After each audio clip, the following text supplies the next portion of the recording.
ஹல்லேலூயா, ஹல்லேலூயா. அவரே கனத்துக்கு உரியவர், அவரே பாத்திரர், அவரே பாத்திரர், மகிமைக்கு கனத்துக்கு பாத்திரர் அவர் ஒருவரே. அவரால் கூடாத காரியம் ஒன்றும் இல்லை. அவர் உங்களை வாழ வைக்கிறவர், அவர் உங்களை வாழ வைக்கிறவர். நீங்கள் வாழ்க வாழ்க என்று சொல்லும்போது அவர் உங்களை வாழ வைத்துக் கொண்டே இருப்பவர். ஹல்லேலூயா. அவர் உயர்த்துவோம். ஆண்டவரே, நாங்கள் உம்மை உயர்த்துகிறோம். இந்த நல்ல கால வேளைக்காக ஸ்தோத்திரம். இம்மற்றும் உம்மை ஆராதிக்க துதிக்க நீர் கொடுத்த கிருபைக்காக ஸ்தோத்திரம். இப்போது கூட உங்கள் வார்த்தை கேட்க போகிறோம். எங்களோடு பேசுங்க. முடியும் தீர்க்கதரிசன வார்த்தைகள், வெளிப்பாடு உள்ள வார்த்தைகள் உண்டாவதாக. மனது இருதயம் திறக்கப்படுவதாக. இயேசுவின் நாமத்தினால் ஜெபிக்கிறோம் ஜீவனுள்ள நல்ல பிதாவே, ஆமென், ஆமென். உட்காரன். கர்த்தர் உங்களை ஆசீர்வதிப்பாராக. ஆண்டவராகிய இயேசு கிறிஸ்துவின் நாமத்தினாலே இந்த காலை முதல் ஆராதனைக்கு வந்திருக்கிறவங்களை வாழ்த்தி வரவேற்கிறோம். ஆமென், ஹல்லேலூயா, ஸ்தோத்திரம். நம் ஆண்டவர் வார்த்தை கேட்கிறது முன்பாக பைபிளை உயர்த்தி அறிக்கை செய்வோம். இது தேவனுடைய வார்த்தை. இந்த வார்த்தை என்னை யார் என்று சொல்லுகிறதோ அந்தால் தான் நான். தேவனுடைய வார்த்தை எனக்கு என்னமெல்லாம் உண்டு என்று சொல்லுகிறதோ அவையெல்லாம் எனக்கு உண்டாகும். இன்றைக்கு தேவனுடைய வார்த்தைக்கு என் மனது இருதயம் திறந்திருக்கிறது. இன்று தேவனுடைய வார்த்தை மூலியமாக நான் ஆசீர்வதிக்கப்படுவேன். ஆமென், ஹல்லேலூயா. எடுத்து வாசிப்போம். இன்றைக்கு பாம் சண்டையாக இருக்கிறபடினால குருத்தோல் ஞாயிறு. இன்றைக்கு அது குறித்து சில வார்த்தைகளை இன்றைக்கு நாம் பார்க்க போகிறோம். எடுத்து வாசிப்போம். மத்தேயு எழுதின சுவிசேஷம். இன்றைக்கு செய்தியின் தலைப்பு யூ ஆர் கிங், உங்கள் ராஜா. ஆமென், சொல்லுங்க, என்னுடைய ராஜா. செய்தியின் தலைப்பு அதான், உங்கள் ராஜா. யூ ஆர் கிங், ஆமென், என்னுடைய ராஜா. ஹல்லேலூயா. எடுத்து வாசிப்போம். மத்தேயு எழுதின சுவிசேஷம் 21ஆம் அதிகாரம். மத்தேயு எழுதின சுவிசேஷம் 21ஆம் அதிகாரம் 1 ஒரு சில வசனங்களை வாசிப்போம்.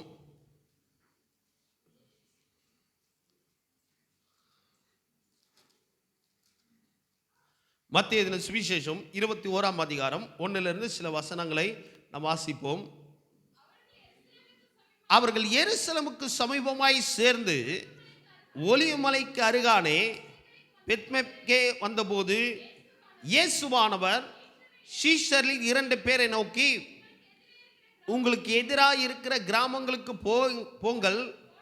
போன உடனே அங்கே ஒரு கழுதையையும் அதனோட குட்டியையும் கட்டியிருக்க காண்பீர்கள். அவைகளை அவிழ்த்து என்னிடத்தில் கொண்டு வாருங்கள். ஒருவன் உங்களுக்கு ஏதாகிலும் சொன்னால் இவைகள் ஆண்டவருக்கு வேண்டும் என்று சொல்லுங்கள், உடனே அவைகளை அனுப்பிவிடுவான் என்று சொல்லி அவர்களை அனுப்பினார். இதோ உன் ராஜா சாந்தம் குணமுள்ளவராய் கழுதையின் மேலும் கழுதை குட்டியாகிய மரியன் மேலும் ஏறிக்கொண்டு உன்னிடத்தில் வருகிறார் என்று சீயோன் குமாரத்திக்கு சொல்லுங்கள் என்று தீர்க்கதரிசியால் உரைக்கப்பட்டது. நிறைவேறும்படி இதெல்லாம் நடந்தது. சீஷர்கள் போய் இயேசு தனக்கு கட்டளையிட்டபடியே செய்து கழுதையும் குட்டியையும் கொண்டு வந்து அவைகள் மேல் தங்கள் வஸ்திரங்களை என்ன பண்ணாங்க, போட்டு அவரை ஏற்றினார்கள். திரளான ஜனங்கள் தங்கள் வஸ்திரங்களை வழியிலே விரித்தார்கள். வேறு சிலர் மரக்கிளைகளை தரித்து வழியிலே பரப்பினார்கள். முன் நடப்போரும் பின் நடப்போரும் ஆகிய திரளான ஜனங்கள் தாவீதின் குமாரனுக்கு ஓசனா, கர்த்தரின் நாமத்தில் வருகிறவர் ஸ்தோத்தரிக்கப்பட்டவர், உன்னதத்திலே ஓசனா என்று சொல்லி ஆர்ப்பரித்தார்கள். அவர் எருசலேமுக்கு பிரவேசிக்கையில் நகரத்தார் யாவரும் ஆச்சரியப்பட்டு இவர் யார் என்று விசாரித்தார்கள். அதற்கு ஜனங்கள், இவர் கலிலேயாவில் உள்ள நாசரத்திலிருந்து வந்த தீர்க்கதரிசியாகிய இயேசு என்றார்கள். போதும். ஹல்லேலூயா, ஸ்தோத்திரம். இந்த வேத பகுதியை நாம் வாசித்தோம். இதோ உன் ராஜா கழுதை மேல கழுதை குட்டியாகிய மரியன் மேல் ஏறி உன்னிடத்தில் வருகிறார். ஆமென். அன்பான தேவனுடைய பிள்ளைகளே, இன்றைக்கு இதோ உன் ராஜா, இதோ உன் ராஜா என்ற இந்த தலைப்பில் நம்ம பார்க்க போகிறோம். கவனிங்க, அன்றைக்கு இயேசு கிறிஸ்து வெற்றி பவனியாக அன்றைக்கு எருசலேமை நோக்கி அந்த பவனி என்ன பண்றார், போகிறார்.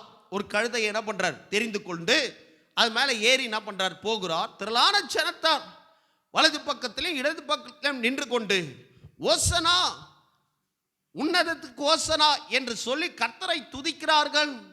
சிலர்லாம் வந்து மேலே இருக்கிற வஸ்திரத்தை என்ன பண்றாங்க, கீழே விரித்து என்ன பண்றாங்க, அவரை வரவேற்கிறார்கள். சிலர் சந்தோஷம் தாழ முடியாம பக்கத்தில் போயிட்டு என்ன பண்றாங்க, அங்க கிளையெல்லாம் உடைத்து, மரக்கிளையெல்லாம் உடைத்து அசைத்து பாடி கர்த்தருக்கு ஓசனா என்று கர்த்தரை என்ன பண்றாங்க, பாடி துதிக்கிறார்கள். ஆமென், ஹல்லேலூயா. இன்றைக்கு என்ன மெசேஜ்னா, எதுக்காக அவர் அப்படி போனாரு, எதுக்காக வெற்றி பவனி போகிறார், எதுக்காக கழுதை மேல அவர் அன்றைக்கு எருசலேமை நோக்கி போனார் என்றால், இதை குறித்து சாதாரணமாக நாம் எடை போடக்கூடாது. ஆமென். இப்படி போவார் என்று முன்கூட்டியே சகரியா தீர்க்கதரிசி ஏறக்குறைய 700 ஆண்டுகள், ஏறக்குறைய 700 ஆண்டுகள் இடையில காணப்படுது பாருங்க. 700 ஆண்டுகளுக்கு முன்பாகவே சகரியா தீர்க்கதரிசி தீர்க்கதரிசனம் உரைக்கிறார். இப்போ வாசல்ல மத்திய சுவிசேஷம் 21ஆம் அதிகாரத்தில் நீங்க மார்க்கு, மத்தியோ, மார்க்கு, லூக்கா, யோவான், இந்த 4 அதிகாரத்திலையும் நம்ம வாசிக்கும் போது இயேசு கிறிஸ்து அன்றைக்கு பவனி என்ன பண்றார், போகிறார். ஆமென், ஸ்தோத்திரம். ஆனா இப்படி போவார் என்று அநேக ஆண்டுகளுக்கு முன்பாக பழைய ஏற்பாட்டில் என்ன பண்றாரு, 700 ஆண்டுகள் இடையில இருக்கும் பாருங்க, ஏறக்குறைய 700 ஆண்டுகள் கிட்ட இருக்கும்.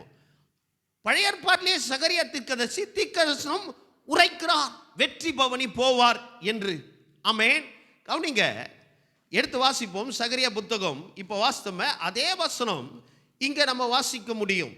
சகரியா தீர்க்கதரிசி புத்தகம் 9ஆம் அதிகாரம் 9ஆம் வசனம். சீயோன் குமாரத்தியே மிகவும் களிக்கூறு, எருசலேம் குமாரத்தியே கம்பீரு.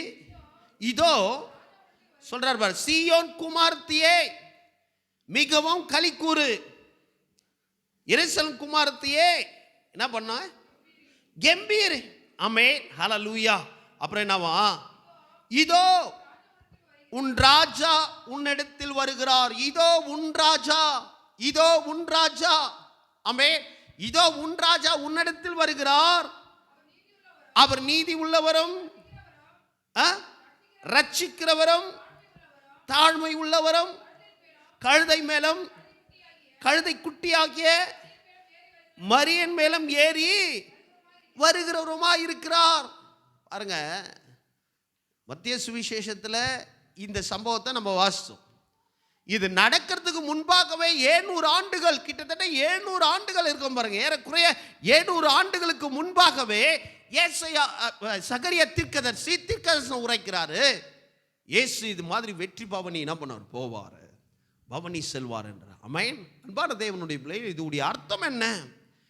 நம்ம இன்றைக்கு எதை பார்க்க போறோம்னா, உன் ராஜா வெற்றி பவனி போனார். உன் ராஜா என்ற தலைப்பில் தான் இன்றைக்கு பார்க்க போகிறோம்.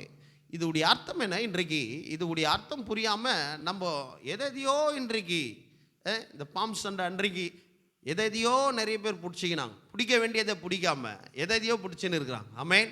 சிலர் வந்து அந்த கழுதை தான் பெருசாக தெரியும், கழுதை கழுதை. ஆமென், ஹல்லேலூயா, ஸ்தோத்திரம். மெசேஜ் கழுதை அல்ல, கழுதையே தெரிந்து கொண்டார். ஆனால் கழுதையே மெசேஜ் அல்ல, வேற கழுதையை ஒண்டி பார்க்க முடியாது. ஆமென். சிலர் அதை பார்த்து என்ன பண்ணிடுறாங்க, முடிச்சிடுறாங்க. ஹல்லேலூயா. சிலர் வந்து அந்த சிலர்லாம் பாருங்க, இந்த வெற்றி பவனியில் அந்த ஓலை தான் ரொம்ப முக்கியம் அவங்களுக்கு. அந்த ஓலை தான் ரொம்ப முக்கியமாக இருக்கிறது. அதை தான் அவங்க வந்து பெருசாக போயிட்டு இன்றைக்கு போய் நிறைய பேர் என்ன பண்ணாங்க, எடுத்து வீட்டில் சிலுவை செஞ்சு வைப்பாங்க. ஆமென். ஆனால் இது அர்த்தம் என்ன? அன்றைக்கு அவர்கள் பார்க்கும் போது, இது நடக்கும் போது அந்த கழுதையை பெருசா பேசவில்லை. ஆமென். அல்லது அவர்கள் ரோட்ல விரித்தாங்களே அந்த ஓலை, அந்த மரக்கிளை, அதை குறித்து பெருசா பேசவில்லை. எதை குறித்து பெருசா பேசுகிறது என்றால், உன் ராஜா. எல்லாம் சொல்லுங்க, உன் ராஜா, உன் ராஜா. ஆமென். உன் ராஜா வருகிறார், உன் ராஜா வருகிறார் என்று வாசிக்கிறோம். ஹல்லேலூயா.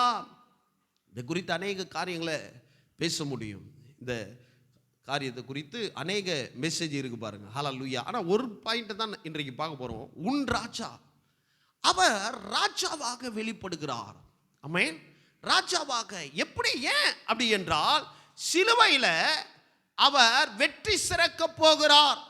அந்த வெற்றியை முன்கூட்டியே கொண்டாடுகிறார். அதான் வெற்றி பவனி. பவனி போறாரு. எதுக்காக போறார்னா, சிலுவையில் அவர் வெற்றி சிறக்க போகிறார். அந்த வெற்றியை முன்கூட்டியே அவர் கொண்டாடுகிறார். கையை தட்டுங்க நல்லா சோரா. ஹல்லேலூயா. எதுக்காக கொண்டாடுகிறார்னா, அது யாருடைய வெற்றினா, யாருடைய வெற்றி? அது பக்கத்தில் பார்த்து சொல்லுங்க, அது உங்களுடைய வெற்றி. எதுக்காக கொண்டாடுகிறார் அவர்? ஏதோ அவர் வெற்றி சிறந்ததுனால அவர் கொண்டாடல. உங்களுக்கும் எனக்கும் உங்களுக்கும் அது கொண்டாட்டமாக இருக்க போகிறது. அதனால தான் முன்கூட்டியே அவர் கொண்டாடுகிறார். ஹல்லேலூயா. கவனிங்க, பழைய காலத்திலலாம் எப்படின்னா, ராஜாக்கள் போய் யுத்தம் செய்யும் போது, ஒரு ராஜாக்கள் போய் அடுத்த தேசத்தில் போயிட்டு யுத்தம் செய்யும் போது என்ன பண்ணுவாங்கன்னா, அந்த நாட்டில் இருக்கிறவங்க இந்த நாட்டுக்கு விரோதமாக பல சூழ்ச்சிகளை என்ன பண்ணுவாங்க, செஞ்சிருக்கிறாங்க பாருங்க. பல காரியங்களை செஞ்சிருப்பாங்க. இங்கே இருக்கிற ஜனங்களை அடிமையாக கொண்டு போயிருப்பாங்க. பல காரியங்கள் இந்த தேசத்துக்கு விரோதமாக பண்ணியிருப்பாங்க. அப்போ உடனே அந்த தேசத்துக்கு யுத்தம் செய்யும் போது, பழைய காலத்திலலாம் நீங்கள் வாசித்து பார்க்கும்போது, யுத்தம் செய்யும் போது இந்த ராஜா போய் அந்த ராஜாவோட யுத்தம் செய்து அங்கே இருக்கிற ராஜாவெல்லாம் கொண்டு வந்து, அங்கே இருக்கிற பொருட்களெல்லாம் கொண்டு வந்து இவர் போய் ஜெயித்து விட்டார்னா, அங்கே இருக்கிற ராஜாவை கொண்டு வருவார். அங்கே இருக்கிற எல்லாம் பெரிய பெரிய கட்டடம் கோபுரத்தெல்லாம் இடித்து விட்டு அங்கே இருக்கிற எல்லா பொருட்களையும் கொண்டு வருவார் பாருங்க. அதை கொண்டு வந்து அதை ஒரு ஊர்வலமாக அதை மக்களுக்கு வெளிப்படுத்துவாங்களாம் பாருங்க. மக்களுக்கு வெளிப்படுத்துவாங்க. நீங்கள் வேதத்தை வாசித்து பார்த்தா நிறைய நடந்திருக்குது. இந்த ராஜா போய் யுத்தம் பண்ணும்போது அங்கே இருக்கிற எல்லாரையும் கொன்று போட்டு, ஏன்னா அத்தனை ஆண்டுகளாக இந்த தேசத்துக்கு விரோதமாக செயல் செய்து கொண்டிருந்தாங்க. இங்கே இருக்கிறவங்களை சாவடிக்கிறது, இங்கே இருக்கிறவங்களுக்கு தீமை செய்கிறது, பல காரியங்களை செய்திருப்பார்கள். இவங்க யுத்தத்துக்கு போகும்போது ஒரு ஜெயம் அங்கே உண்டானா என்ன பண்ணுவாங்க, அங்கே இருக்கிற எல்லாவற்றையும் அடித்து விட்டு அங்கே இருக்கிற பொருட்கள், அது மாத்திரம் இல்லை, அங்கே இருக்கிற ராஜாவை, முக்கியமான அதிபதிகளை சிலரை சாகடிச்சு, சிலர் கண்ணெல்லாம் பிடுங்கி இந்த கட்டவரெல்லாம் கட் பண்ணிடுவாங்களாம் பாருங்க. இந்த 2 கட்டவரில் பெருங்கட்டவரில் கட் பண்ணிடுவாங்க. அதே மாதிரி காலில் இருக்கிற கட்டவரில் கட் பண்ணிடுவாங்க. ஏன் தெரியுமா? இனி கத்தியை பிடிக்கக்கூடாது, அந்த கிரிப்னஸ். இனி கால் ஊன்றி நிற்கக்கூடாது. இந்த தேசத்துக்கு விரோதமாக, இந்த ராஜாவுக்கு விரோதமாக நீ கால் ஊன்றி நிற்கக்கூடாது. இவ்வளோ காலமாக கால் ஊன்றி நின்று யுத்தம் செய்தல அந்த அதிபதி, அந்த ராஜா, அவளை பண்ண, இப்போ உன்னை ஒன்றமில்லாத ஆக்கி போட்ட என்று அங்கே போய் ஜெயித்துட்டு சும்மா செய்தியை சொன்னால் ஜனங்கள் சில நேரத்தில் அதை நம்ப முடியாது. கண்ணால் பார்க்கணும் நம்ம ஜனங்கள். ஆமென். ஹல்லேலூயா. நிறைய பேர் கண்ணால் பார்த்தா தான் நம்புவாங்க. போய் அங்கே போயிட்டு யுத்தம் செய்து நான் ஜெயித்து விட்டேன், இனி பயப்படாதீங்க, அந்த ராஜாவுக்கு பயப்படாதீங்க, அந்த தேசத்தாருக்கு பயப்படாதீங்க, அவன் கூட்டாளிக்கு பயப்படாதீங்க அப்படின்னு சொன்னா போதாது. அவனை கொண்டு ஜனங்களுக்கு முன்பாக காட்சி பொருளாக கொண்டு வருவாங்களாம் பாருங்க. ஊர்வலமாக கொண்டு வருவாங்களாம். எப்படி கொண்டு வருவாங்களாம்? முன்னாடி சேனையெல்லாம் போகும், புறப்படும். பின்னாடி இந்த நாட்டு ராஜா, அதாவது இந்த நாட்டு ராஜாவுக்கு விரோதமாக அந்த நாட்டு ராஜா கிரியை செய்தான்ல, அதனால இந்த நாட்டு ராஜா மிகப்பெரிய அழகான ஒரு ரதத்துல மேலே ஏறிக்கொண்டு அவர் போவாராம். அவ்வளோ அழகாக ரதத்தில் ஏறிக்கொண்டு போவார். அவர் நல்லா அலங்கரித்து கொண்டிருப்பார், ஏறிக்கொண்டு போவார். அதுக்கு பின்னாடி அந்த ராஜாவுக்கு பின்னாடி இவ்வளவு காலமா அந்த தேசத்துக்கு விரோதமா சேஷ்ட செய்திருந்த அந்த அதிபதியோ அல்லது அந்த ராஜாவையோ என்ன பண்ணுவாங்க, பின்பக்கம் ஒன்று சாகடிச்சு அல்லது அவனை நான் சொன்ன பார்த்தீங்களா, கை கால் விரலை கட் பண்ணி அவனை அப்படியே என்ன பண்ணுவாங்க, அசிங்கமாக வெளிரங்கமான கோலமாக அப்படியே கொண்டு வருவாங்களாம் பாருங்க. ஆமென். மக்கள் எல்லாம் சுற்றி நின்று பார்க்கும் போது கவனிங்க, ரோமர்கள் இப்பேற்பட்ட காரியத்தை அநேக முறை செய்திருக்கிறார்கள். ரோமர்கள் ரோம அரசாட்சியிலே இப்பேற்பட்ட காரியங்களை செய்திருக்கிறார்கள். ரோமர்கள் போய் யுத்தம் செய்யும் போது இப்பேற்பட்ட காரியத்தை என்ன பண்ணியிருக்கிறார், செய்திருக்கிறார்கள். மக்கள் சுற்றி நின்று பார்க்கும் போது அவங்க சந்தோஷப்படுவாங்களாம். இவ்வளவு காலமாக எனக்கு விரோதமாக பண்ணியிருந்தான், என் குடும்பத்தை கெடுத்து கொண்டிருந்தான், எங்க குடும்பத்தை அழித்து கொண்டிருந்தான், எங்க தேசத்தை அழிச்சான், இன்றைக்கு அவன் மாட்டிக்கொண்டான், இன்றைக்கு அழிஞ்சான் என்று சந்தோஷப்பட்டு களி கூறுவார்கள்.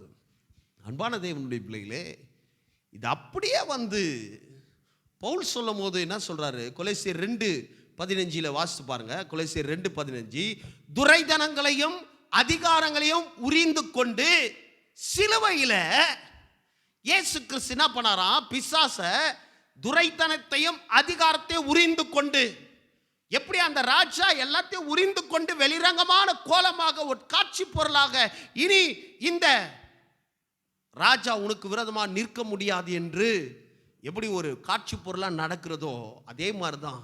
ஆமென். பவுல் சொல்றாரு, இதை மனதில் வைத்து தான் பவுல் எழுதுறாரு. கொலோசியர் 2:15 வாசி பாருங்க. துரைதனத்தையும் அதிகாரத்தையும் உரிந்து கொண்டு வெளிரங்கமான கோலமாக்கி கேவலப்படுத்தினார்.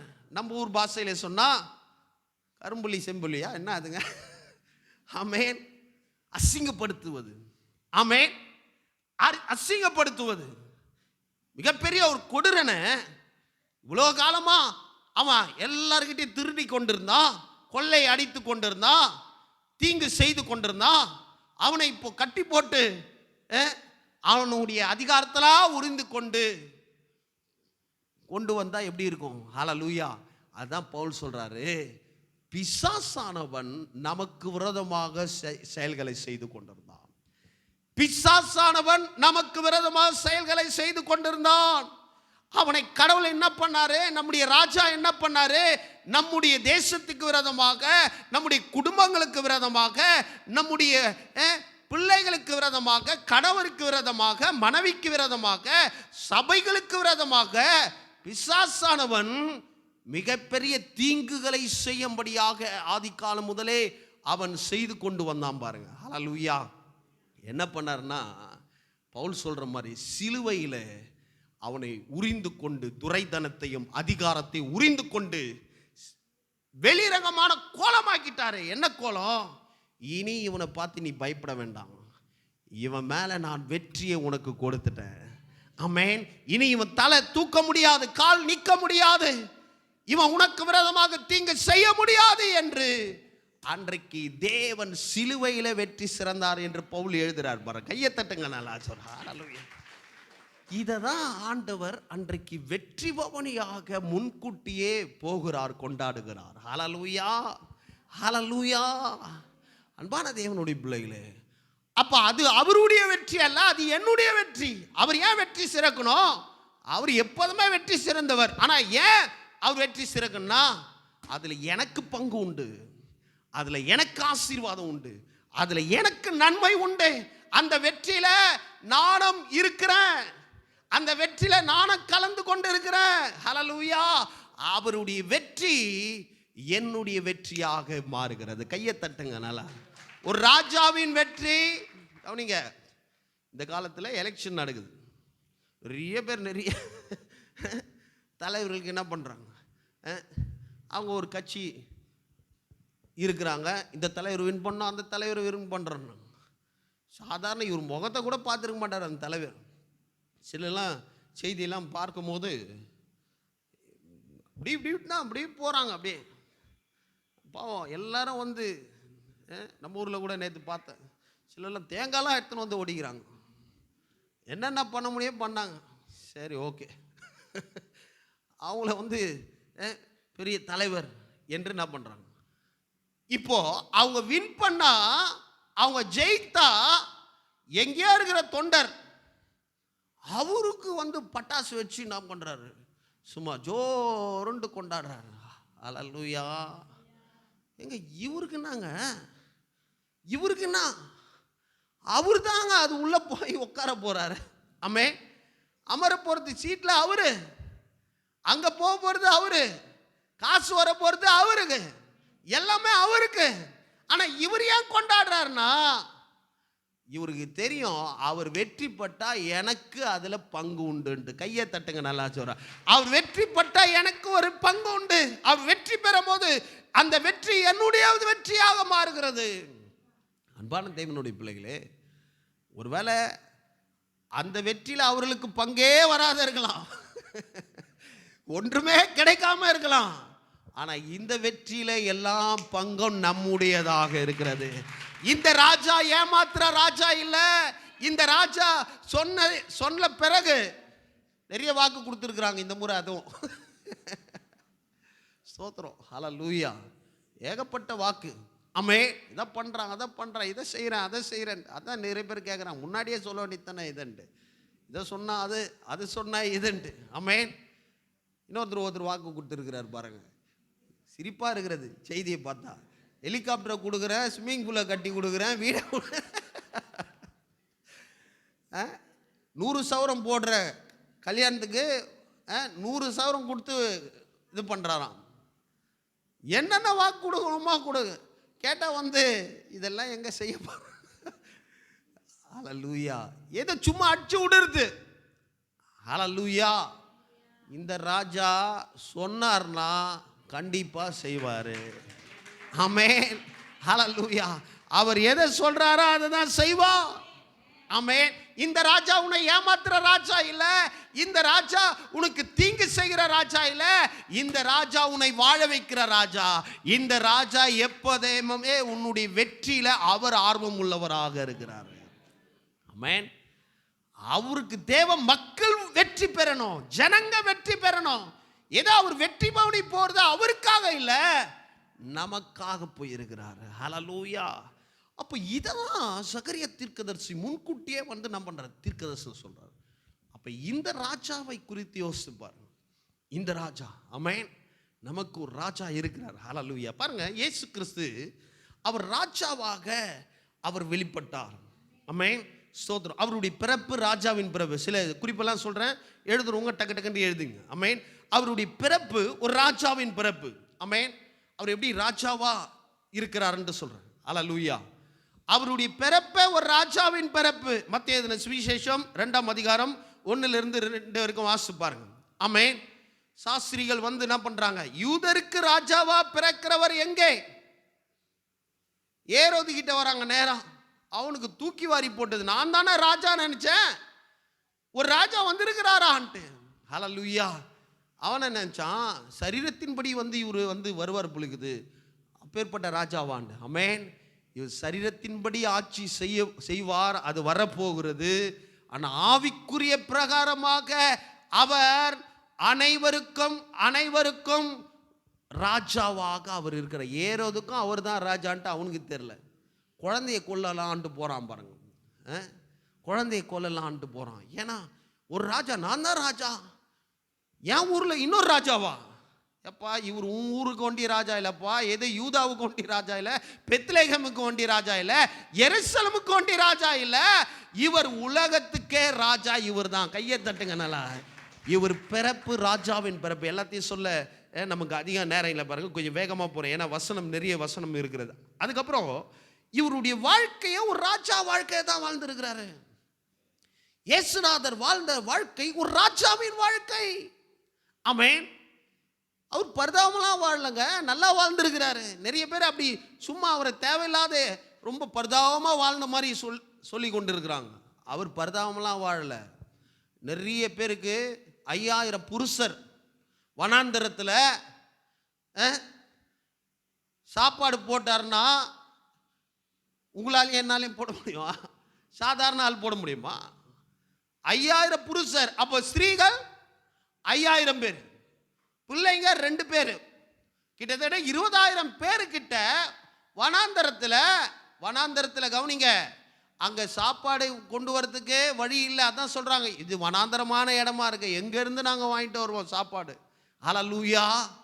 வனாந்தரத்தில் ஜனங்களுக்கு போஷித்தார் என்றால் அவர் சாதாரணமானவர் அல்ல, அவர் ஒரு ராஜாவாக இருக்கிறார். ராஜாவின் வாழ்க்கை வாழ்ந்திருக்கிறார். ஆனால் தான் அவருடைய உடையை, அதாவது அவருடைய ட்ரெஸ்ஸை ரோமர் போர் சேவர்கள் சீட்டு போட்டாங்களாம். நான் எடுத்துக்கலாமா, நீ எடுத்துக்கலாமா, உங்கள் ட்ரெஸ்ஸு என் ட்ரெஸ்ஸு சீட்டு போடுவாங்களா யாருன்னா? போட முடியுமா? ஹல்லேலூயா. அவர் ராஜாவா இருக்கிறபடினால அவருடைய உடையின் அந்த ட்ரெஸ்ஸுக்கு அவ்வளோ மதிப்பு இருக்கு. அவர் பிறக்கும் போது கிஃப்ட் எல்லாம் வந்தது. ராஜாவா இருக்கிறபடினால தான் கிஃப்ட் எல்லாம், அதுவும் சாதாரண கிஃப்ட் இல்லை, விலையேற பெற்றது. நம்மளால பிறக்கும் போது ஒரு 100 ரூபாய் சட்டை எடுத்துன்னு வந்து போடுவாங்க, மிஞ்சி போனால் ஒரு 500 ரூபாய், அவ்வளோதான். யாருன்னா தங்க கட்டி எடுத்துன்னு வந்து வச்சுருக்கிறாங்களா? பார்த்துக்கிறீங்களா? பார்த்துருக்க முடியாது. ராஜாவாக இருக்கும்போது தான் இப்படியெல்லாம் நடந்தது. ஹல்லேலூயா. அவர் பிறப்பு ராஜா, அவருடைய வாழ்க்கை ராஜா. அது மாத்திரம் இல்லை, அவர் போதனை ராஜாவின் போதனையாக இருந்தது. மத்திய சுவிசேஷம் 22:1 வாசி பாருங்க, எழுதி கொள்ளுங்க. அவருடைய போதனை ராஜ்யத்தின் போதனை. ஆமென். அது மாத்திரம் இல்லை, யோவான் 19:19 வாசி பாருங்க. இயேசுவின் மரணம், சிலுவை மரணம் ஒரு ராஜாவின் மரணம், சும்மா இல்லை, அவர் மரணமே ஒரு ராஜாவின் மரணம். ஆமென். பிலாத்து சொல்றாரு, நீ ராஜாவா? ஆமென். அவர் சொல்றார், நீ சொல்றபடி தான் பானார். ஆமென். மத்திய சுவிசேஷம் 27:11, மத்திய சுவிசேஷம் 29:35-37 வரைக்கும் வாசிச்சு பாருங்க இந்த வசனம்லாம். ஆமென். ஹல்லேலூயா. என்ன வாசிக்கிறோம் அங்க? பிலாத்து இவர் யூதருக்கு ராஜா என்று மேலே எழுதி ஒட்டுறார் பாருங்க, சிலுவைக்கு மேலே எழுதி ஒட்டுறார், இவர் யூதருக்கு ராஜா. எழுதி ஒட்டும் போது அங்கே இருக்கிற ஜனங்கள்லாம் வந்துட்டாங்க, பரிசேயர் சதுசேயர்லாம். நீங்கள் என்ன இப்படி ஒட்டுட்டீங்க, இப்படி எழுதி வச்சிருக்கிறீங்க, யூதருக்கு ராஜா என்று எழுதி வச்சிருக்கிறீங்களே, அவர் எங்களுக்கெல்லாம் ராஜா இல்லை. வந்து சொல்கிறான் பாருங்க, எங்களுக்கெல்லாம் ராஜா இல்லை அவர், நீங்கள் இப்படி எழுதி வச்சிருக்கிறீங்க, இப்படி எழுதுங்க. எப்படி எழுதணும்? அவர் வாயில சொன்னதா எழுதுங்க. நான் யூதருக்கு ராஜா என்று அவர் சொல்லி கொண்டார், நாங்க ஏற்றுக்கொள்ள ராஜான்ட்டு அவர் சொல்லி கொண்டார்ன்ட்டு சொன்னாரு. பிலாத்து, நான் எழுதினது எழுதுனா போய் வேலையை போய் பாரியான்றார். ஆமே, வசனம் எல்லாம் முன்னாடியே சொல்லிட்டேன். நான் சொன்ன வசனத்தெல்லாம் மத்திய சுவிசேஷம் 27:11 வாசிச்சு பாருங்க. மத்திய சுவிசேஷம் 29:35-42 வரைக்கும் வாசிச்சு பாருங்க. அவர் சொல்ற, நான் எழுதினது எழுதுனதான் போ, ஏன்னா எனக்குள்ள விட்னஸ் இருக்கிறது. அவர் பார்த்த ராஜா. எந்த ஒரு முனை எத்தனையோ பேருக்கு சிலுவை தண்டனை கொடுத்திருக்கிறோம், ஆனா இவருடைய மரணம் வித்தியாசமான மரணம். இவர் ராஜா. ஹல்லேலூயா, ஹல்லேலூயா. அவர் ராஜா. பக்கத்தில் பார்த்து சொல்லுங்க, நம்முடைய தேவன் ராஜா, அவர் ராஜா. ஹல்லேலூயா, ஸ்தோத்திரம். கவனிங்க, ராஜாவாக இருக்க வேண்டும் என்றால் 3 காரியத்தை நான் சொல்ல போறேன். ஒரு ராஜாவுக்கு இருக்க வேண்டிய அடையாளம் என்ன? ஒரு ராஜாவுக்கு இருக்க வேண்டிய அடையாளம் என்ன? ஏன்னா ஒருவேளை உங்களுக்குள்ள ஒரு ராஜாவா இருக்கிறாரா அப்படி என்று இதை வந்திருக்கிறவங்க கேட்கிறவங்க, ராஜாவா இருக்கிறாரா இல்லையா என்று பலர் வந்து பார்த்துருப்பீங்க. ஒரு ராஜாவுக்கு இருக்க வேண்டிய 3 அடையாளம் இருக்கிறது. ஆமென். 1, கவனிங்க, 3 அடையாளத்தை கடந்து சொல்லி முடிக்க போறேன். ஒரு ராஜாவா இருக்கணும்னா, இயேசு ராஜாவா இருந்தாரா? ஆமா. ஆமென். அவர் பிறப்பு ராஜாவின் பிறப்பு, அவர் வாழ்க்கை ராஜாவின் வாழ்க்கை, அவருடைய மரணம் ராஜாவின் மரணம், அவருடைய போதனை ராஜாவின் போதனையாக இருந்தது. ஆமென். மெய்யாகவே அவர் ராஜாவா இருந்தாரா என்றால் ஆமா, நம்ம ஆராய்ந்து பார்த்தா தெரிகிறது. ஆமென். ஹல்லேலூயா. ஒரு ராஜாவுக்கு 3 அடையாளம் இருக்கு பாருங்க. ஒரு ராஜாவா இருக்கணும்னா 3 காரியம். ராஜாவின் அடையாளம் 3. 1, இயேசு ராஜா என்றால் அவருக்கு ஒரு ராஜ்யம் இருக்க வேண்டும். ஒரு ராஜானா ஒரு ராஜ்யம் இருக்கணும். எத்தனை பேர் ஒத்துக்கிறீங்க? ஹல்லேலூயா. நம்ம எல்லாரும் இந்த நாட்டில் வாழ்ந்து கொண்டிருக்கிறோம். நம்முடைய ராஜாலாம் யார் என்று, நம்முடைய தேசத்து தலைவர்கள் யார் என்று நமக்கு நல்லாவே தெரியும். ஒரு ராஜா என்றால் அவர்களுக்கு ஒரு ராஜ்யம் இருக்க வேண்டும். ராஜ்யம் இல்லாமல் ஆளுகை செய்ய முடியாது. ஆமென். இயேசு ராஜா, அவருக்கு ஒரு ராஜ்யம் இருந்தது. ஆமென். அந்த ராஜ்யத்தை குறித்து அவர் பேசியிருக்கிறார் பாருங்க. ஹல்லேலூயா. மத்தேயு சுவிசேஷம் 6ஆம் அதிகாரம் 33 வசனத்தில் என்ன வாசிக்கிறோம்? முதலாவது தேவனுடைய ராஜ்யத்தையும் அவருடைய நீதியையும் தேடுங்கள். ராஜ்யம், அவருக்கு ஒரு ராஜ்யம் இருக்கிறது. ஒரு ராஜா என்றால் அவருக்கு ஒரு ராஜ்யம் இருக்கணும். நம்முடைய தேவன் இயேசு கிறிஸ்து ராஜா, அவருக்கு ஒரு ராஜ்யம் இருக்கிறது. அந்த ராஜ்யத்தில் தான் நீங்களும் நானும் வாழ்ந்து கொண்டிருக்கிறோம். நம்ம இந்த உலகத்தில் வாழ்ந்தாலும் நம்ம தேவ ராஜ்யத்தில் வாழ்ந்து கொண்டிருக்கிறோம். அந்த தேவ ராஜ்யத்தை குறித்து தான் அவர் பேசுறாரு. உலகத்தான் பல காரியத்தை தேடுவான்பா. நீங்க மத்தேயு சுவிசேஷம் 6ஆம் அதிகாரத்தில் வாசி பாருங்க. உலகத்தான் பல காரியத்தை தேடுவான். அவனை கவலைப்படுவான். இது இல்லையா அது இல்லையான்ட்டு அவனை கவலைப்படுவான். நீ யாரு? நீ உலகத்தான் இல்ல, நீ என்னுடைய ராஜ்யத்தில் இருக்கிற. இந்த உலகத்தில் இருந்தாலும் என் ராஜ்யத்தில் இருக்கிற. என் ராஜ்யத்தில் இருக்கிற நீ கவலைப்படாத. என் ராஜ்யத்தை தேடு. என் ராஜ்யத்துக்குள்ள அதை புரிந்து கொள். ஆமே. முதலாவது என் ராஜ்யத்தின் நீதியையும் என் ராஜ்யத்துக்கு முதலிடம் கொடு. அப்போ என்ன நடக்கிறது என்று பார், உனக்கு எல்லாமே கூட கொடுக்கப்படும் என்று சொல்ற. ஹல்லேலூயா. ஆமென். அது மாத்திரம் இல்லை, கொலோசியர் 1:13. கொலோசியர் 1:13. கொலோசியர் 1:13 என்ன வாசிங்க. எப்படி சொல்றாரு பாருங்க. வேகமாட்டு வாசிங்க.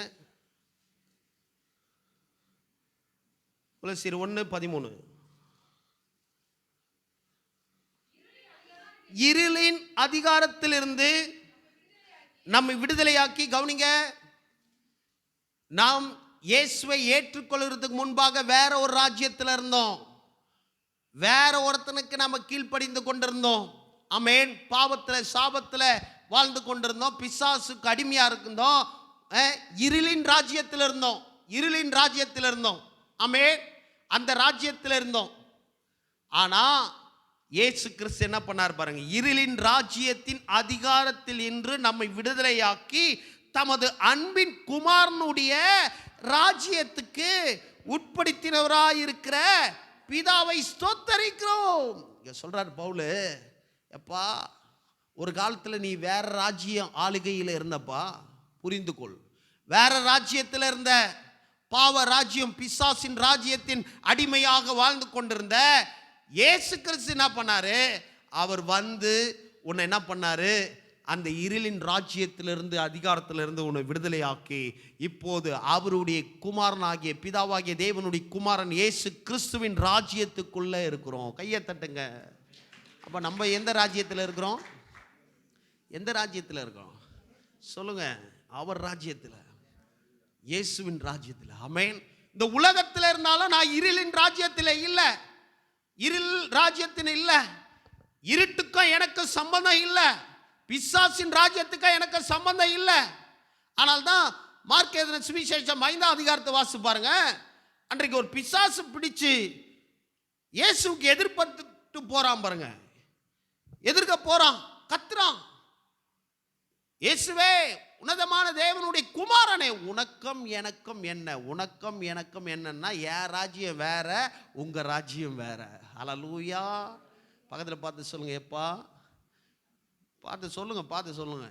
நீ இந்த உலகத்தில் இருந்தாலும் புரிஞ்சுக்கொள், உன் ராஜா வேற. ராஜா வாழ்க வாழ்க வாழ்க. என் ராஜா வாழ்க. ஆமென். நான் உலகத்தில் இருந்தாலும் வேற ராஜ்யத்தில் இருக்கிறேன். ஹல்லேலூயா. நான் இருளின் ராஜ்யத்தில் இல்லை. அதிலிருந்து கடவுள் என்னை விடுதலையாக்கி அன்பின் குமாரனுடைய ராஜ்யத்தில் உட்பட்டு இருக்கிறோம். அவருக்குள்ள இருக்கிறோம். ஹல்லேலூயா. ஆமென். இன்னொரு வசனம், பேதுரு 1 பேதுரு 2:19. இன்றைக்கு நிறைய வசனம் இருக்கிறபடினால கடகடன்னு பார்ப்போம். 1 பேதுரு 2:9 வாசிப்போம். நீங்களோ உங்களை அந்தகாரத்தில் இருந்து, இங்க பேதுரு சொல்றார் பாருங்க, அங்க பவுல் சொல்றாரு, இங்க பேதுரு சொல்றார், நீங்களோ உங்களை அந்தகாரத்தில் இருந்து தம்முடைய ஆச்சரியமான ஒளியினிடத்தில், அந்தகார ராஜ்யத்தில் இருந்து ஆச்சரியமான ஒளியின் ராஜ்யம், ஆமென். அப்புறம் வரவழைத்தவருடைய புண்ணியங்களை தெரிந்து கொள்ளப்பட்ட சந்ததியும் ராஜரீகமான, கவனிங்க, ராஜரீகமான ஆசாரிய கூட்டமாக, என்னவா, பரிசுத்த ஜாதி, அவருக்கு சொந்தமான ஜனம். கையை தட்டுங்க நல்லா சொல்றா, ஹல்லேலூயா. சொல்றாரு, நீங்களும் உங்களை அந்தகாரத்திலிருந்து கடவுள் விடுதலை ஆக்கிட்டார். இங்க பேதுரு சொல்றாரு, அங்க பவுல் சொல்றாரு, இருளின் ராஜ்யத்திலிருந்து கடவுள் கொண்டு வந்து குமாரன் ராஜ்யத்துக்கு கொண்டு வந்திருக்கிறார்.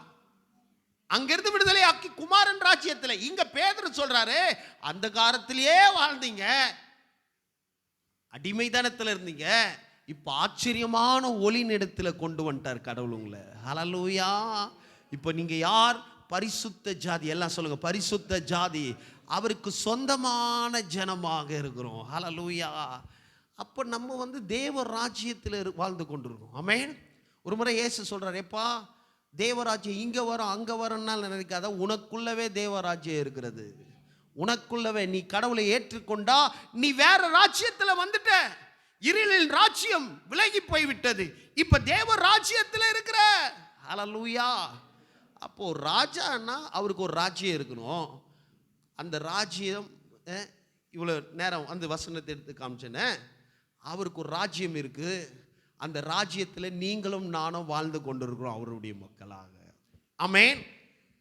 கவனிங்க, இன்னொரு வார்த்தையை சொல்றேன், எந்த ராஜாவும் தான் தான் ராஜாவா இருக்கணும்னு விரும்புவான். இது ரொம்ப முக்கியமான ஒரு வெளிப்பாடு. ஆமென். நம்ம கடவுளுடைய ராஜ்யத்தில் இருக்கிறோம், அவர் தான் நமக்கு ராஜா. ஆனா உலகத்துல எந்த ராஜாவும் தான் தான் ராஜாவா இருக்கணும்னு விரும்புவான். ஆவிக்குரிய காரியத்தில் நீங்க பார்க்கும்போது பிசாசு அவன் தான் ராஜாவா இருக்கணும்னு அவன் விரும்புறான். ஆனா நம்முடைய தேவன், அவர் உங்களை, அவர் ராஜாவா இருக்கிறது மாத்திரம் இல்ல, அவர் கிங் ஆஃப் கிங், நீங்க கிங்கு. பக்கத்துல பார்த்து சொல்லு, நீ ராஜா, அவர் ராஜாதி ராஜா. ஆமென். நீங்க ராஜா, அவர் ராஜாதி ராஜா. அதான் சொல்றாரு சகரியா, இதோ உன் ராஜா. என் தேவன் எப்படி பண்றாரு தெரியுமா? அவர் ராஜ்யத்தில் அவருக்கு ஒரு ராஜ்யம் இருக்கிறது, அந்த ராஜ்யத்தில் நான் வாழ்றேன். இந்த ராஜ்யத்தில் ஏதோ அடிமைதனத்தில் வாழல, ஏதோ ஒன்றமில்லாத வாழல. இந்த ராஜ்யத்தில் என்னை எப்படி மாற்றி இருக்கிறாருன்னா, கடவுள் பாருங்க, ஒரு ஒரு ராஜ்யத்திலேயே எப்படி வச்சிருப்பாங்கன்னா, அவர் தான் ராஜாவாக இருக்கணும், மற்றவங்களாம் அடிமையாக இருக்கணும். அவர் தான் பெரியவராக இருக்கணும், மற்றவங்களாம் தாழ்ந்து இருக்கணும். இப்படி தான் உலகத்தில் நடந்து கொண்டிருக்கிறார். ஆனால் இந்த ராஜ்யத்தில் மாத்திரம்தான் அவர் ராஜாதி ராஜா, நானும் ராஜாவா இருக்கிறேன். கையை தட்டுங்க நல்லா சொல்றா. இந்த ராஜ்யத்தில் ஆசீர்வாதம் உண்டு, இந்த ராஜ்யத்தில் சமாதானம் உண்டு. வெளிப்படுத்தல் விசேஷம் வாசிங்க, 5ஆம் அதிகாரம் 10.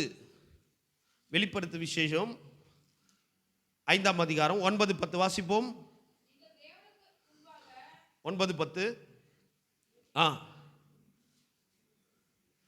5:9-10. தேவரீர் புஸ்தகத்தை வாங்கவும் அல் முத்திரைகளை உடைக்கவும் பாத்திரராயிருக்கிறீர். ஏனெனில் நீர் அடிக்கப்பட்டு சகல கோத்திரங்களிலும் பாஷைக்காரர்களிலும் ஜனங்களிலும் ஜாதிகளிலும் இருந்து எங்கள் தேவனுக்கு என்று உம்முடைய இரத்தத்தினால் மீட்டுக்கொண்டு எங்கள் தேவனுக்கு முன்பாக எங்கள் ராஜாக்களும் ஆசாரியலுமாக்கினீர். கையை தட்டுங்க, ஹல்லேலூயா.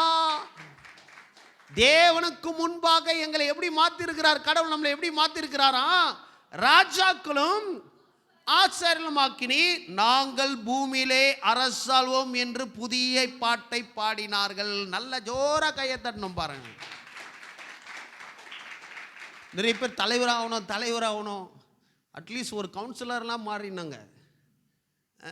சீட்டு கிடைக்க மாட்டேங்குது. நிறைய பேர் ஒரே செய்தியில் ஒரே அழ. சிலர்லாம் எனக்கு கிடைக்கலையே. நீ கடவுள் பிள்ளையா மாட்டினா கவலைப்படாத. இந்த உலகத்தை ஆட்சி செய்யும் போது நீ தான் எம்எல்ஏ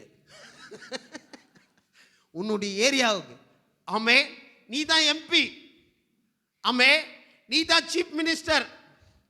ஹல்லேலூயா, ஹல்லேலூயா சொல்றார். எங்கள் தேவனுக்கு முன்பாக நாங்கள் அரசாளுவோம், நாங்கள் ராஜா. ஆமென், ஹல்லேலூயா. அவர் ராஜா, நாங்கள் ராஜா, அவர் ராஜாதி ராஜா. ஹல்லேலூயா. அப்ப எந்த ராஜாவும் தான் ராஜாவா இருக்கணும் விரும்புவோம். ஆனா இவர் மாத்திரம்தான் அவர் ராஜாதி ராஜாவா இருக்கிறார். நம்மளும் ஒரு ராஜாவா இருக்கணும்னு விரும்புறார். ஹல்லேலூயா, ஹல்லேலூயா. அப்ப ராஜாலாம் எப்படி உட்காரணும்? எப்படி உட்காரணும்? அப்படியே ராஜா எப்படி உட்காருவாங்க? அப்படியே பரதாமா. அந்த தோற்றம் எப்படி இருக்கணுமா? ஹல்லேலூயா. ராஜானா எப்படிங்க இருக்கணும்? சோத்திரம். நீங்க ராஜா சொல்றீங்களே, நாங்களாம் லேடிஸ் ஆக, நீங்களாம் ராணி. ஆமென், சோத்திரம். ராஜா மாதிரி வரணும் சபைக்கு, ராஜா மாதிரி வெளியே போகணும். ஆமென், ராஜா மாதிரி நிற்கணும். ஹல்லேலூயா. ராஜா மாதிரி பேசணும். சோத்திரம். ராஜாலாம் எப்படி பேசுவாங்க? கண்டதை பேச மாட்டாங்க, அவங்க சொன்னது அப்படியே நடக்கும். ஹல்லேலூயா. ராஜா மாதிரி வாழ கற்றுக்கணும். ஹல்லேலூயா. நம்ம அந்த ராஜ்யத்தில் இருக்கிறோம். அதனால தான் அவர் சொல்றார், முதலாவது தேவ ராஜ்யத்தின் நீதியை தேடுங்கள், அப்போது உனக்கு கூட கொடுக்கப்படனா உனக்கு ராஜா வீட்டு சாப்பாடு வந்துரும்பா. உனக்கு கவலைப்படாத, நான் ராஜாதி ராஜா, நீ ராஜா. ஹல்லேலூயா. அப்போ ராஜானா ஃபர்ஸ்ட் அடையாளம், அவருக்கு ஒரு ராஜ்யம் இருக்கணும். அந்த ராஜ்யம் தான் நம்ம.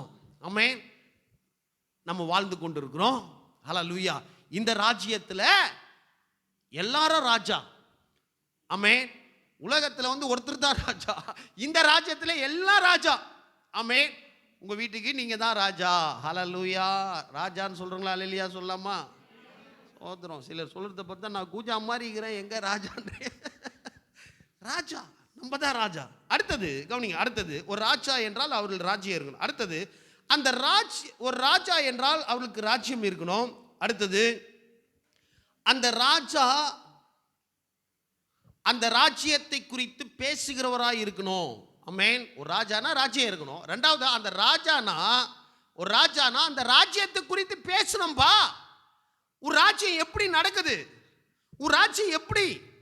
ஆமென். இயேசு கிறிஸ்து ராஜ்யத்தை குறித்து பேசுகிறார். எடுத்து வாசிப்போம். மத்தேயு சுவிசேஷம் 4ஆம் அதிகாரம் 23. அவர் பேசுகிறதெல்லாம் அந்த ராஜ்யத்தை குறித்தே பேசுகிறார்.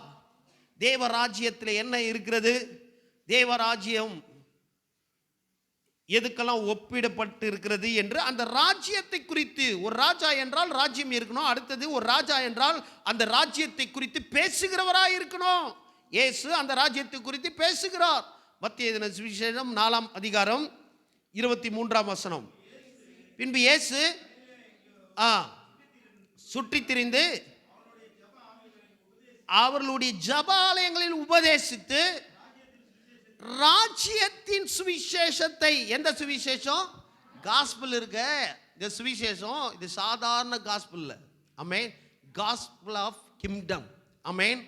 ராஜ்யத்தின் சுவிசேஷம், ராஜ்யத்தின் சுவிசேஷம், ராஜ்யத்தின் சுவிசேஷத்தை பிரசங்கித்து ஜனங்களுக்கு உண்டாயிருந்த சகல வியாதிகளையும் சகல நோய்களையும் நீக்கி சொஸ்தமாக்கினார்.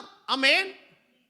ஜனங்களுக்கு உண்டாயிருந்த சகல நோய்களையும் சகல வியாதிகளையும் சொஸ்தமாக்கினார். ராஜ்யத்தின் சுவிசேஷத்தை பிரசங்கம் பண்றார், ராஜ்யத்தை பேசுறார். என்ன எப்பா, நீங்க தேவ ராஜ்யத்தில் இருக்கிறீங்க, நான் உங்க ராஜா.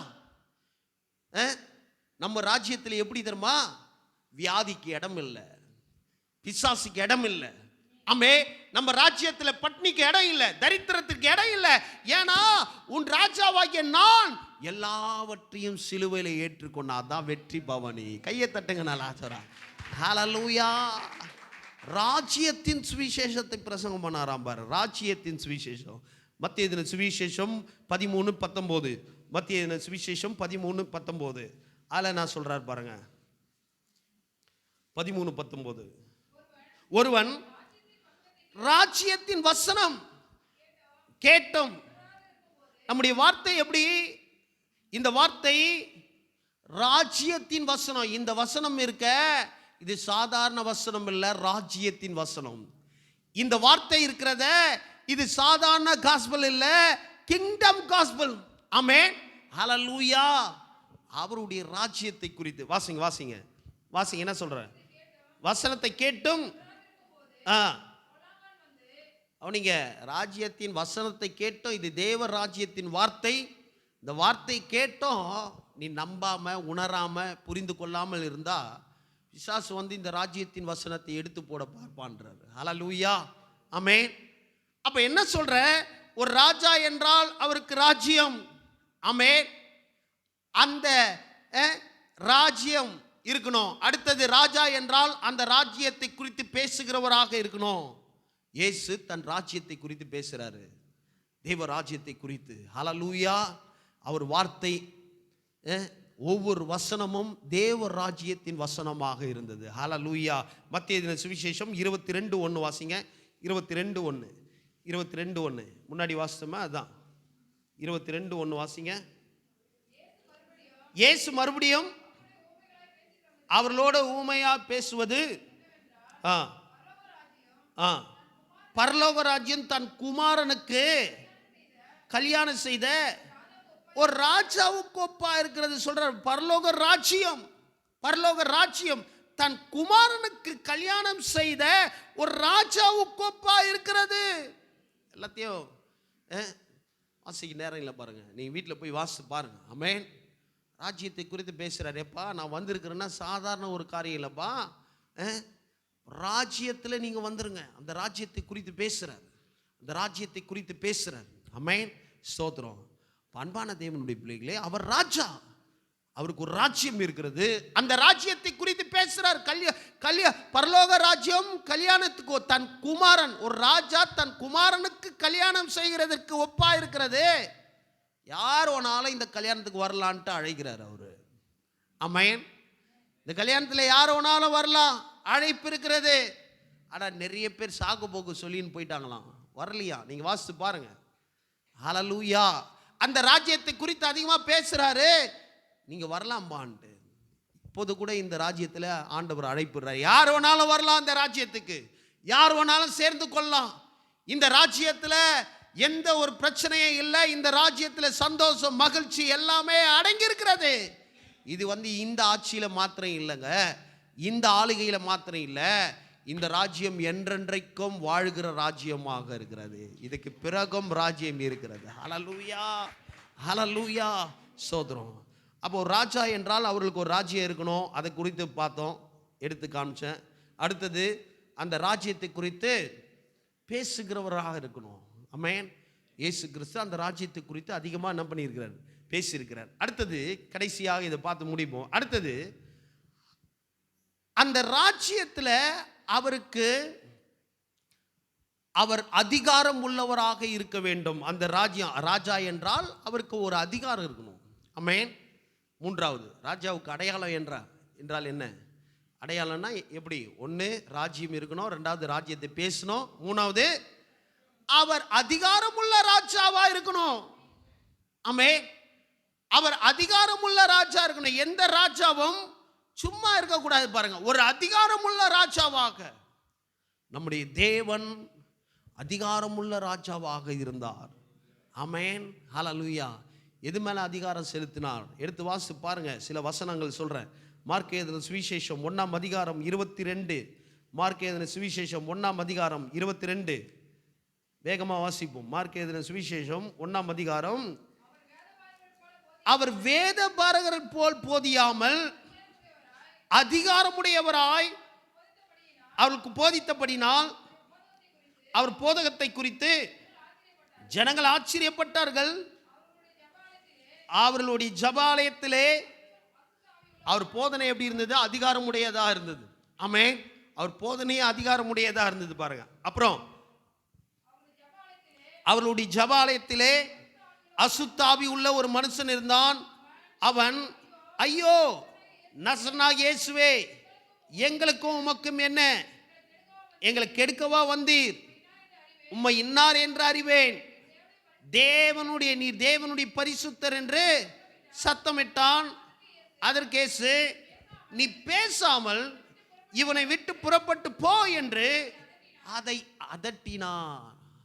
அசுத்தாவியை பார்த்து அதட்டுறாருங்க. ஆமென். ஒரு ராஜா என்றால் ராஜ்யம் இருக்கணும், அந்த ராஜ்யத்தை குறித்து பேசுகிறவராக இருக்கணும். மூன்றாவது, அந்த ராஜ்யத்தில் அவர் அதிகாரம் இருக்கணும். அவர் போதனை அதிகாரம் மாத்திரம் இல்லை, பிசாசு மேலே இந்த உலகத்தில் எவருக்கும் அதிகாரம் இல்லை பாருங்க. ஆனால் அவர் அந்த ராஜ்யத்தில் இருக்கிறபடினால, தேவ ராஜ்யத்தில் அவர் தேவனாக ராஜாவாக இருக்கிறபடினால பிசாசு மேலே அதிகாரம் எடுக்கிறார் அவர். ஹல்லேலூயா. பிசாசு மேலே அதிகாரம் எடுக்கிறார் பாருங்க. அப்போ அவர் சொல்றாரு, அதே அதிகாரம் உன் மேலே உனக்கும் கொடுத்துருக்கிறேன். ஆமென். மத்திய சுவிசேஷம் 28ஆம் அதிகாரம் 18-17 வாசிச்சு பாருங்க. சொல்றாரு, சகல அதிகாரத்தையும் நான் உனக்கு கொடுத்திருக்கிறேன். உலகத்தில் புறப்பட்டு போங்கள், சகல அதிகாரத்தையும் உனக்கு கொடுத்திருக்கிறேன் என்று சொல்லுகிறார். ஹல்லேலூயா, ஹல்லேலூயா. பிசாசு கிட்ட போய் பேசின்னு இல்லை அவரு. ஆமா, எங்க இருந்து வர நீ? எந்த ஊர்ல இருந்து வர? தாஸ்புரத்துல இருந்து வரியா? சரி, எந்த ஊர்ல இருந்து வந்து எந்த வீட்டில் எப்படி இறந்த நீ? அவன் சும்மா சொல்லுவான். பாவம், இறந்து போனவங்களாம் யாரும் இந்த உலகத்தில் என்ன பண்ண மாட்டாங்க, இருக்க மாட்டாங்க. அவங்க பாட்டுன்னு அவங்க என்ன பண்ணுறாங்க, கடவுளை ஏற்றுக்கொள்ளும் போது அவங்களுக்கு வேற ஒரு இடம் வைக்கப்பட்டிருக்கிறது. கடவுளை ஏற்றுக்கொள்ளனா கஷ்டம். ஆமே, அவங்க ஆவி போயிடுது. ஹல்லேலூயா. இவங்க என்ன பண்ணுறாங்க, சும்மா நான் எந்த ஊரில் இருந்து வந்திருக்கிற, யாரு நீ? சும்மாவா இருக்கும் பிசாசு, பொய்க்கு பிதாவாக இருக்குது. அது சொல்லும், நான் தான் அவரு, நான் தான் இவரு, இப்படி மாட்டின்னு செத்தாங்களே, இப்படி போய் செத்தாங்களே, அவரு தான் நான். உடனே நம்பாளுக்கு, ஐயோ எங்கள் அம்மா வந்துட்டு இருக்கிறாங்க, எங்கள் வீட்டுக்காரர் வந்துட்டாரு, எங்கள் மனைவி வந்துட்டு இருக்கிறாங்க. அட பாவங்களை ஏமாந்து போவாதீங்க. ஆமென். இயேசு அதட்டுறாரு, பிசாசை பார்த்து அதட்டுறாரு. இதை பிசாசு சொல்லுகிற வார்த்தை என்ன? உனக்கா எனக்கா என்ன? கரெக்டா சொல்லுது. அதெல்லாம் உனக்கா எனக்கா என்ன சொல்றாரு. இடத்த காலி பண்ண, நான் வந்துட்டேன். அதிகாரத்தை எடுக்கிறார். பக்கத்தில் பார்த்து சொல்லுங்க, பிசாசு மேல அதிகாரத்தை எடுங்கள். பில்லி சூனியம் பாஸ்டர், செய்வன பாஸ்டர், பொம்மை செஞ்சு வச்சிட்டாங்க பாஸ்டர், என் பையனுக்கு யாரோ சூனியம் பண்ணி வச்சிட்டாங்க பாஸ்டர். அடப்பா. ஆமென். உனக்கு தான் இப்போ வந்து தலையில் கையை வைக்கணும். ஆமென். அவங்களுக்கு வைக்கக்கூடாது, பையனுக்கு வைக்கக்கூடாது. ஆமென். உனக்கு தலையில் கையை வைக்கணும். உன் பையனுக்கு விரோதமாக பண்ண முடியாது, உன் பொண்ணுக்கு விரோதமாக பண்ண முடியாது. ஏனென்றால் பழைய ஏற்பாட்டிலே சொல்ற, உனக்கு விரோதமாக மந்திரம் இல்லை, உனக்கு விரோதமாக குறி சொல்வதும் இல்லை. அப்போ புதிய ஏற்பாட்டில் எப்படின்னா, உனக்கு விரோதமாக உருவாக்கப்படுகிற எந்த ஆயுதமும் வாய்க்காமல் போகும். ஆமென். ஹல்லேலூயா. அப்பேற்பட்ட அதிகாரத்தை கடவுள் நம்மளுக்கு கொடுத்திருக்கிறாரு. இந்த ராஜ்யத்தில் அவர் அதிகாரத்தை செலுத்துகிறார். அந்த அதிகாரத்தை நமக்கு கொடுத்து விட்டார். அதே அதிகாரம் நம்ம மேல இருக்கிறது. ஹல்லேலூயா. நமக்குள்ள இருக்கிறது. அவர் சொல்றாரு, நீ ராஜாவா இருக்கிற. சொல்லுங்க, நான் ராஜாவா இருக்கிறேன், ராஜாவா இருக்கிறேன். ஆமென். ஸ்தோத்திரம். ஹல்லேலூயா. நீங்க வாசித்து பாருங்க, அது கீழே வாசிங்க, அப்படியே கீழே வாசிங்க, கீழே வாசிங்க. உடனே அந்த அசுத்தாவி மிகுந்த சத்தமிட்டு அவனை விட்டு போய்விட்டது. எல்லாரும் ஆச்சரியப்பட்டு, இது என்ன இந்த புதிய உபதேசம், எப்படிப்பட்டது? எல்லாரும் வந்து, பிசாசே போயிடு, உன் பேர் என்ன, உனக்கு மீன் குழம்பு வச்சு தரேன், கறி குழம்பு வைக்கிறேன், உனக்கு இதை செஞ்சு வைக்கிறேன், நீ போயிடுறியா அப்படின்னு தான் கேட்பாங்க. ஆனால் இவர் வித்தியாசமாகிறாரு. அதான் இது புதிய உபதேசம். ஆமென். அவன் சொல்றான் இது புதிய உபதேசம்ட்டு. ஆனா புதிய உபதேசம் இல்லப்பா. ஆதி முதலே ஆதாமுக்கு கொடுத்தார் அதிகாரம். அந்த அதிகாரத்தை மீண்டும் கடவுள் நமக்கு திருப்பி கொடுக்கிறார். வெற்றி பவனி போகிறார் அவர். ஹல்லேலூயா. ஆச்சரியப்படுறான். நிறைய பேர் நம்ம வார்த்தையை கேட்டு நிறைய பேர் இப்படிதான் நினைக்கிறேன், இது என்ன புதிய உபதேசமா இருக்குதா, இது வரைக்கும் கேட்காத ஒரு வார்த்தை மாதிரி. அதான் உனக்கு வெளிப்பாடு என்ன பண்ணல, வரல. ஆமென். புதிய உபதேசம் இல்ல, ஆதி முதல் கடவுள் நமக்கு கொடுத்த அதிகாரத்தை சொல்றாரு. அது முதல் அவன் தேவாலயத்தில் ஒருத்தரும் இது மாதிரி போதிச்சதே இல்லை. அடுத்த வசனம் பாருங்க. அடுத்த வசனம், இவர் அதிகாரத்தோடு அசுத்தாவிக்கும் கட்டளையிடுகிறார், அவைகளும் கீழ்ப்படுகிறதே என்று தங்களுக்குள்ளே ஒருவரோடொருவர் சொல்லிக் கொண்டார்கள். அது முதல் அவருடைய கீர்த்தி கலிலியா நாடெங்கும் பிரசித்தமாயிற்று. உடனே அவர்கள் ஜபாலயத்தை விட்டு புறப்பட்டு யாக்கோபோடும் யோவானோடும் அந்திரே அவர்களோடும் பிரவேசித்தார்கள். அங்க பாருங்க, அங்க என்ன பண்றார்? அங்கே சீமோனுடைய மாமி ஜுரமாய் கிடந்தாள். உடனே அவர்கள் ஹல்லேலூயா, அங்க போறாரு. சீமோன் மாமியார் ஜுரத்தில் பத்துன்னு இருக்கிறாங்க.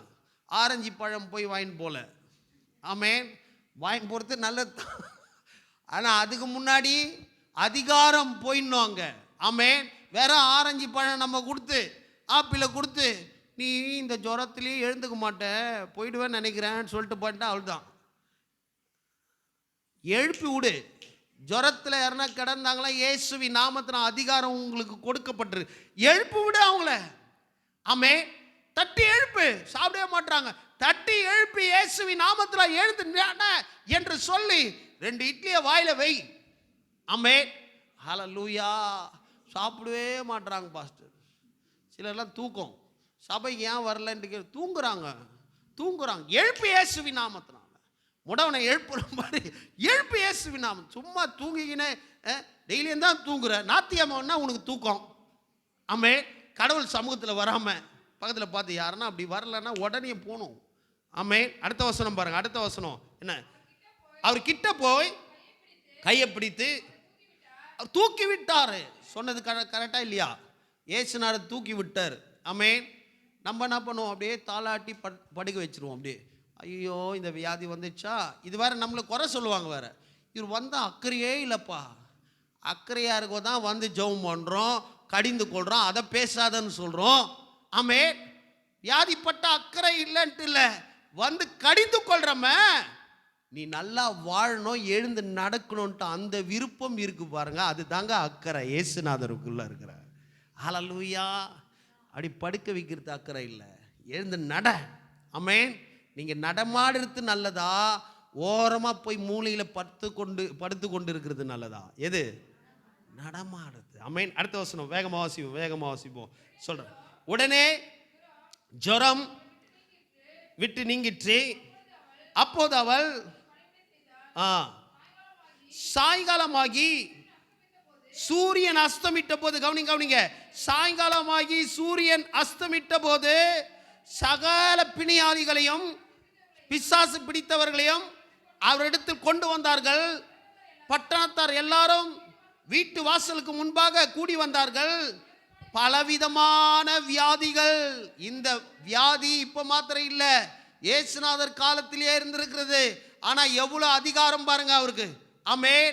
அந்த ராஜ்யத்தில், தேவ ராஜ்யத்தில் வியாதிக்கு இடம் இல்லை.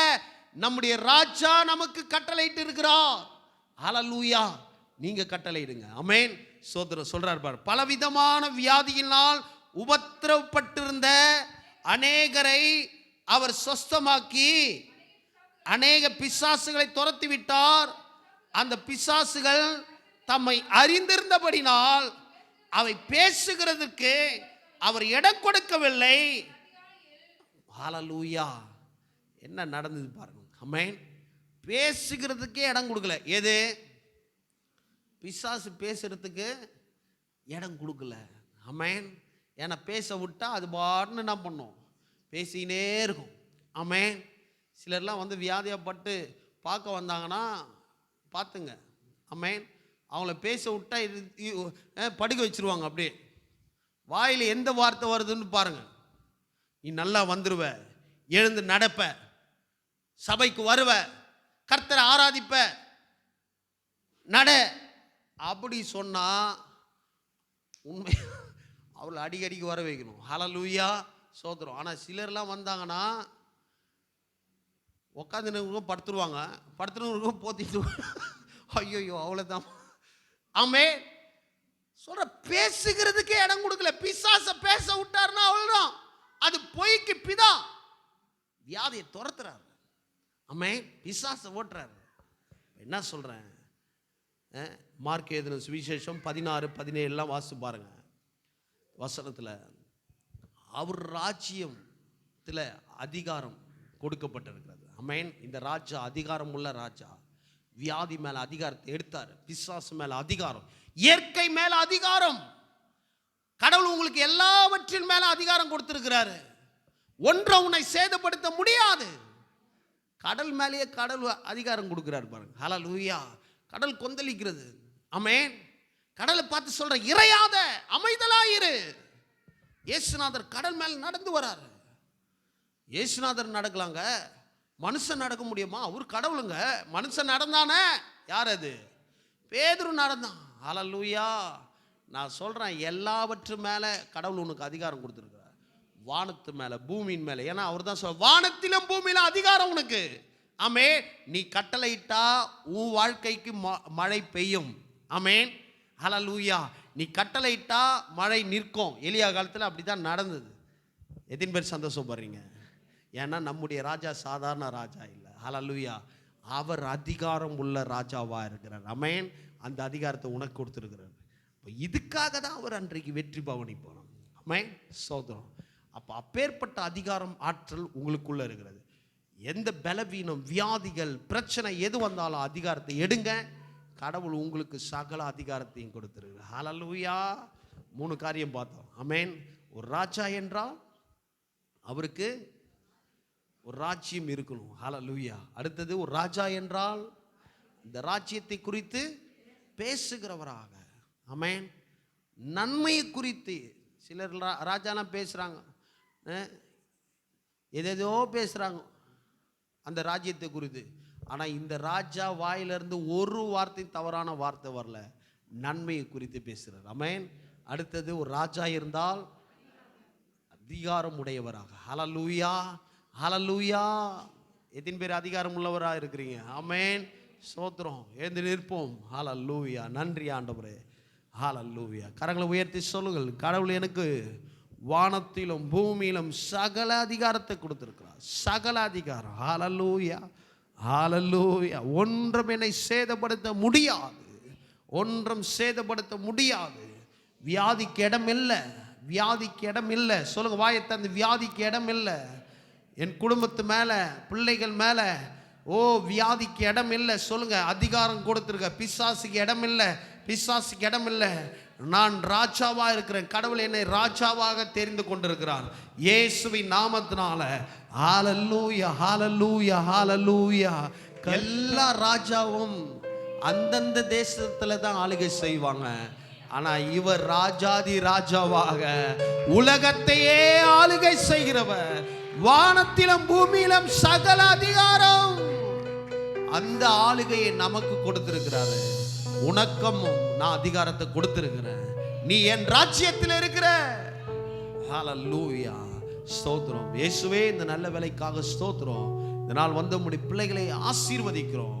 தொடர்ந்து இந்த ராஜ்யத்தை குறித்த அந்த மனப்பான்மை உண்டாவதாக. தேவ ராஜ்யத்தில் வியாதிக்கு இடமில்லை. தேவ ராஜ்யத்தில் பிசாசுக்கு இடமில்லை. வறுமைக்கு இடமில்லை. தரித்திரத்துக்கு இடமில்லை. சண்டைக்கு இடமில்லை. இயேசுவின் நாமத்தினால தேவ ராஜ்யத்தில் சமாதானம், சந்தோஷம், ஆளுகை, நிம்மதி இங்க வந்திருக்கிற அத்தனை பேரும் பெற்றுக்கொள்ள முடியாது. உதவி செய்ய, ஆசீர்வதிங்க. சகல துதி, கன, மகிமை உமக்கே செலுத்துகிறேன். இயேசுவின் நாமத்தினால் ஜெபிக்கிறோம் ஜீவனுள்ள நல்ல பிதாவே. ஆமென். நம்முடைய கர்த்தராகிய இயேசு கிறிஸ்து கிருபையும் பிதாவாகிய தேவனுடைய அன்பும் பரிசுத்த ஆவியானவர் ஐக்கியமும் இப்போதும் எப்போதும் நம்மளை வழி நடத்துவாராக. ஆமென். ஹல்லேலூயா.